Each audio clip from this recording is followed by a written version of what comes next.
Práve sa začala veľká cena veľvyslanca Írska na Slovensku, rovina listed na 1700 metrov pre tročné kobily, 21. ročník jarnej ceny kobyl o 21 000 eur s 12 aktérkami. V veľmi rýchlom tempe ide do oblúka pri jazdeckých oddieloch číslom 3 Literalia, ďalej potom Tojana. Na tretej pozícii sa vyváža Sunshine of Grassy, nasleduje Invisible Bit, respektíve je tam ešte Dangia, ktorá si zbehla k bariére.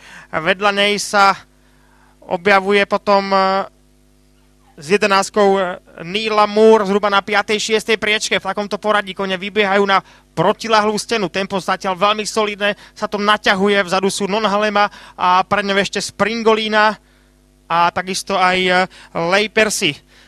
Kone sú už na druhej polovici protilahlej steny. Do čela teraz vypaluje Invisible Bit, na druhej priečke nasleduje Literalia, je tam aj Tojana, ktorá sa dostáva na druhú priečku. Sunshine of Grassy sa posúva dopredu, takisto ešte je tam aj Havana. Potom za týmito piatimi koblami je malá medzera, ktorú vyplňa Cafe Queen. Je tam ešte aj lepšiaca si pozíciu Literalia cúva, vzadu ešte potom Lay Percy, je to teraz veľmi roztiahnuté, dopredu v každom prípade s plnými šancami točí do cieľovej rovinky s číslom 5 Tojana pod jokejom Jaroslavom Linkom, ktorá by mohla naplniť nádeje Patriotov. Tojana, zatiaľ nevidíme Jordanu, kde sa teraz objavuje.